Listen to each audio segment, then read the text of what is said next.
Hello, it's Miss Lulo again with part 2 of the properties of exponents. Continuing on with Unit 4, Target 1, where we are expanding and condensing expressions and still learning our properties of exponents.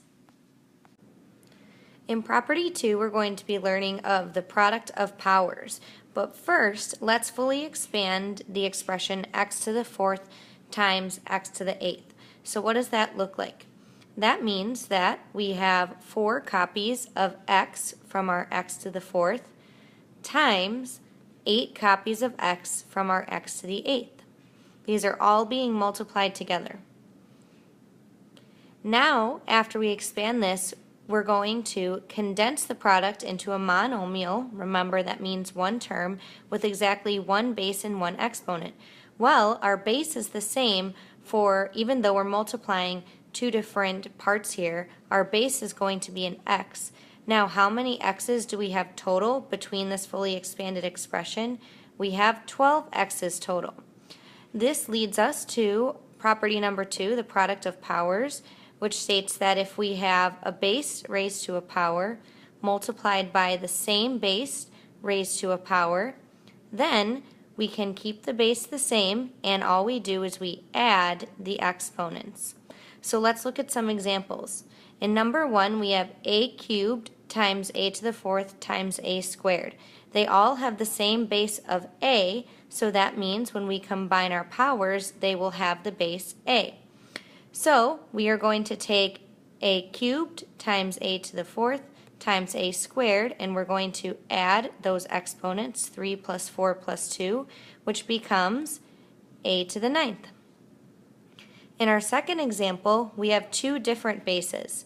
We have our y's and we have w's. In our y's, we have a y to the 5th and y to the 6th. So since those both have a base of y, we're going to be adding 5 plus 6. Our base of w will just remain with its w squared because it doesn't have another base of w to combine its exponents with. So y to the 5 plus 6 is y to the 11th, w squared. In the problem to the right is a you try now, which means that I'd like for you guys to try this one on your own. So, using the product of powers property, try condensing this expression into a monomial. If you notice on the right hand side in your listening notes, the answer is listed there so that you can check your answers. Make sure to write down any questions that you have that we can go over in class tomorrow. Our next property is a combination of 3 different types of properties: the power of a power, the power of a product, and the power of a quotient. Let's start by investigating these properties. In our first example, we're going to fully expand x cubed raised to the 4th power. So what does that mean? Remember in our first video of properties of exponents, when we have a base being raised to a power inside parentheses, that actually this x to the cubed acts as the base. So we have 4 copies of x cubed. Let's write that out. X cubed, that's the first, times x cubed the second, x cubed the third, and x cubed to the 4th. So we have 4 copies of x cubed. Well, how many copies of x is that total? So we have our first 3 times the next 3 times the next 3 times the last 3. So when we expand this expression out fully, we end up having 12 different copies of x. So that is our condensed expression into a monomial with exactly one base, which is x, and our exponent of 12.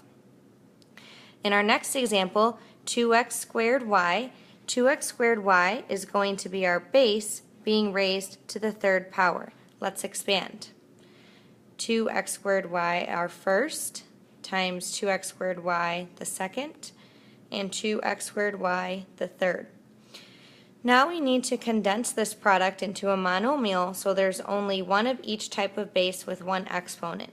So before I do that, I'm going to rewrite this in order and group all of my like bases together. So I have 3 2's being multiplied. I have 3 groups of x squared, and I have 3 copies of y. So how many of each of these is there total? Well, we have 2 times 2 times 2, which is 8. And as we learned from our property number 2, when we have the same base, our same base of x, with exponents being raised to a power, we add these exponents. So this is x to the 2 plus 2 plus 2, which is 6. And we have 3 y's. So we have 8x to the 6 y cubed. Are you guys starting to see a pattern? Let's try the next one. So we have x squared y cubed as our base being raised to the third power. Let's expand. X squared over y cubed, that's our first copy, times x squared over y cubed, our second, and x squared over y cubed, the third. We're going to multiply straight across as we would as multiplying fractions. So we have x squared times x squared times x squared over y cubed times y cubed times y cubed.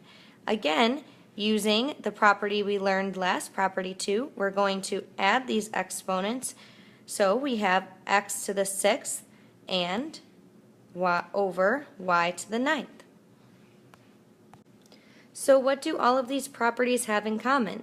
Well, it turns out that when you are raising a power on the inside to a power on the outside, that we end up multiplying the exponents. Let's see what this looks like as a general case.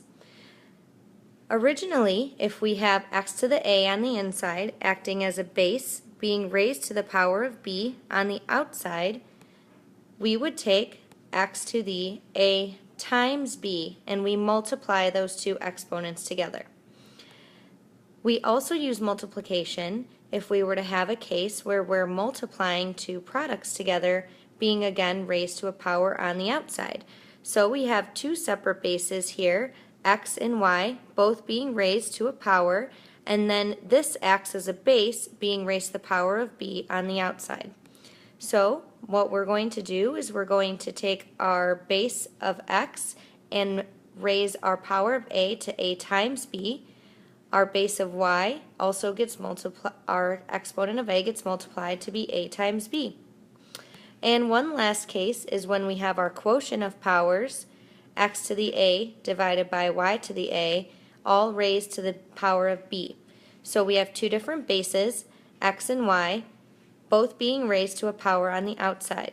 Just like the last two properties, we're going to multiply our power on the inside by the power on the outside. So this becomes x to the a times b over y to the a times b. Let's do some examples. In our first example, we have b cubed on the inside being raised to the 8th power on the outside. Since we have a power being raised to a power, we're going to multiply these exponents. B cubed times 8 becomes b to the 24th power. In example number 2, 3 is acting as a base, not as a coefficient. The base of 3 is raised to the power of 4. So, using our property, we have 3 to the 4 times 3, which becomes 3 to the 12th. Since 3 is a numerical base, we can evaluate 3 to the 12th, which is 531,441. In example 3, we have a product of powers, a, b, raised to the third power. So, how are we going to multiply when the a or the b aren't being raised to a power necessarily? Well, they are being raised to a power. It's just one that we don't see, 1. So, a to the first power times 3 times b to the first power times 3 becomes a cubed, b cubed.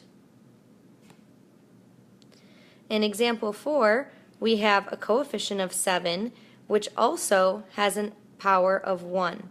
So this power of 1 is going to be multiplied by 4, and d to the 5th power will also be multiplied by the outside power of 4. So we have 7 to the 4th times d to the 20th. Since 7 to the 4th is a numerical answer, we can evaluate that to be 2,401 d to the 20th. Our last two examples involve our quotient of powers. We have 8 to the 1st on the inside, so we'll multiply our 8 to the 1st times 3 over 5 to the 1st times 3 which now becomes a cubed over 5 cubed. We can fully evaluate 5 cubed to be a cubed over 125.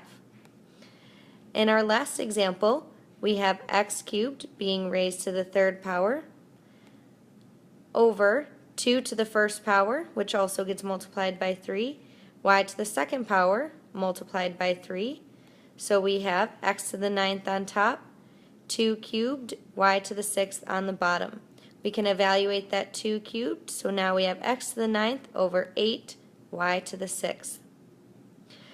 There are 3 U-tries on your right, as you can see on the right side of the page, so I'd like for you guys to pause the video and to try those problems on your own.